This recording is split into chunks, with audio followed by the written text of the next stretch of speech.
अस्सलाम वालेकुम viewers, welcome to my channel खौफनाक कहानियाँ। व्यूअर्स, आज की जो खौफनाक कहानी मैं आप लोगों के साथ शेयर कर रही हूँ वो हमारी एक फैमिली फ्रेंड है जिन्होंने मेरे साथ शेयर की है।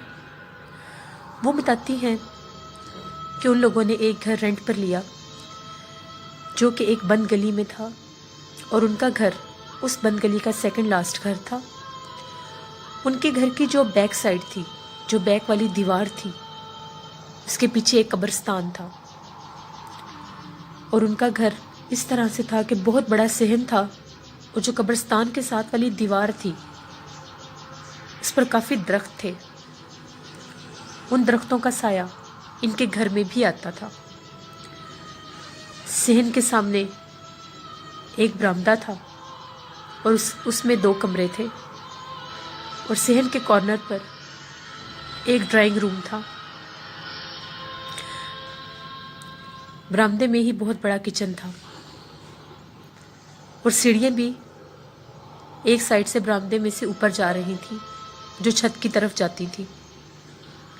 वो बताती हैं सर्दियाँ थीं और हम लोग अपने रूम में थे। हम लोगों ने दरवाज़ा बंद किया हुआ था क्योंकि बाहर बहुत ज़्यादा ठंड और धुंध थी। अचानक से हमें अपने छत से किसी के चलने की आवाज़ आने लगी। जैसे कि सर्दियों में खामोशी होती है, पंखे बंद होते हैं तो ज़रा सी आहट भी इंसान आसानी से सुन सकता है।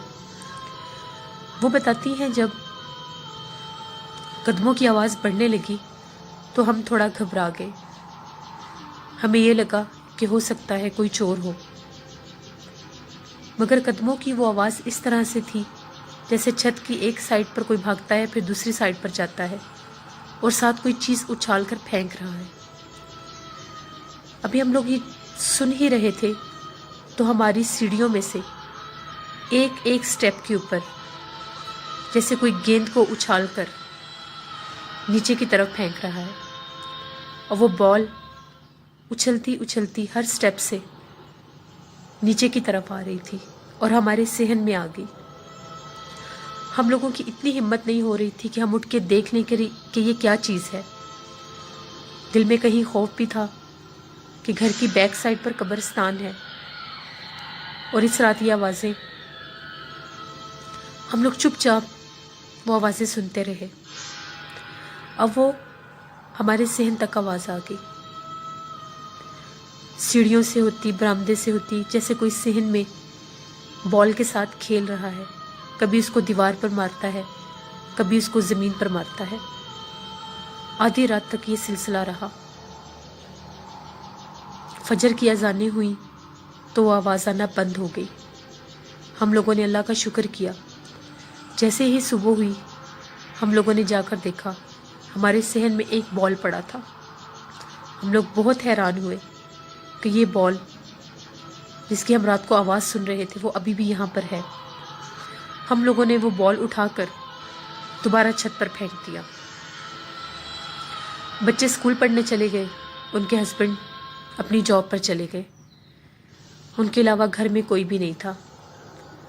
वो किचन में काम कर रही थी कि अचानक से सहन की तरफ से उनको एक आवाज़ आई, मुझे पानी दे दो।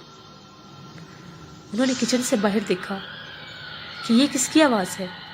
जैसे ही वो अपने सहन में गई, कब्रिस्तान वाली दीवार से एक बाबा जी खड़े थे जो देखने में बहुत ही ज़्यादा खौफनाक से थे। काला सा रंग था उनका, अजीब सा चेहरा था उनका जिसमें बहुत ज़्यादा झुर्रियाँ थीं। वो इनके सहन में झांक रहे थे और इनसे कह रहे थे, मैं बहुत दूर से आया हूँ, मुझे एक गिलास पानी पिला दो। दोपहर का टाइम था। वो डर गई और वो कहने लगे, मेरे से डरने की ज़रूरत नहीं है, मैं तो सिर्फ पानी मांग रहा हूँ, मैं बहुत दूर से आया हूँ, मुझे पानी पिला दो, मुझसे डरो मत। मगर वो फिर भी बहुत ज़्यादा डर गई थी और वो जैसे ही किचन में पानी लेने गई, डरते डरते आयतल कुर्सी पढ़ना शुरू कर दी। पानी का गिलास भरकर बाहर आई तो उस दीवार पर कोई भी नहीं था। وہ جو بزرگ بابا جی، وہ جو کوئی بھی تھے، ان سے جو پانی مانگ رہے تھے، اب وہ وہاں پر نہیں تھے۔ وہ بہت زیادہ ڈر گئی۔ اب ان کی اتنی ہمت بھی نہیں ہو رہی تھی کہ وہ آگے جا کر دیکھ لیں کہ جو کوئی ان سے پانی مانگ رہا تھا وہ کہاں پر گیا۔ ڈرتے ڈرتے جیسے ہی وہ درختوں کے پاس گئیں، اس دیوار سے جھانکنے کی کوشش کی تو وہاں پر کوئی بھی نہیں تھا دور دور تک، مگر وہاں سے بہت زیادہ چنبیلی کے پھولوں کی خوشبو آ رہی تھی۔ ان کے صحن میں جو درخت تھے ان کے ساتھ چنبیلی کا بھی ایک پودا تھا۔ اس ٹائم چنبیلی کی خوشبو اتنی تیز تھی کہ وہ پریشان ہو گئی۔ ڈر تو وہ پہلے ہی رہی تھی، وہ فوراً واپس آ گئی، بہت گھبرائی ہوئی تھی۔ شام کو یہ بات انہوں نے سب کو بتائی۔ اب گھر کے سب لوگ اس خوفزدہ بات کو سن کر ڈر گئے تھے۔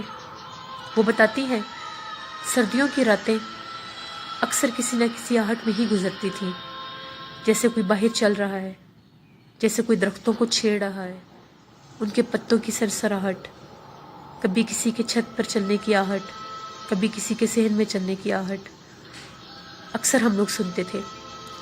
گرمیوں میں جب ہم لوگ صحن میں سوتے تھے تو ان درختوں کے پاس اکثر ایسا فیل ہوتا تھا کہ کوئی کھڑا ہے، اور غور سے دیکھنے پر کوئی چیز نہیں ہوتی تھی۔ پھر وہ بتاتی ہیں کہ ہم زیادہ عرصہ اس گھر میں نہیں رکے تھے، ہم لوگ بہت ڈر گئے تھے، اور اسی خوف کی وجہ سے کچھ عرصہ رہنے کے بعد ہم نے وہ گھر چھوڑ دیا۔ آج بھی جب اس گھر کی وہ خوفناک راتیں، وہ باتیں، وہ آوازیں میں یاد کرتی ہوں تو میں ڈر جاتی ہوں کہ شکر ہے ہمارا کوئی نقصان نہیں ہوا اور ہم خیریت سے اس گھر سے نکل آئے۔ یہ تھی ان کی خوفناک کہانی جو میں نے آپ لسنرز کو سنائی۔ مجھے کمنٹ کر کے ضرور بتائیں کہ آپ کو کیسی لگی آج کی خوفناک کہانی۔ نیکسٹ کسی اور سٹوری کے ساتھ میں ضرور آؤں گی۔ مجھے بھی اپنی دعاؤں میں یاد رکھیں۔ Thank you for watching. اللہ نگہبان۔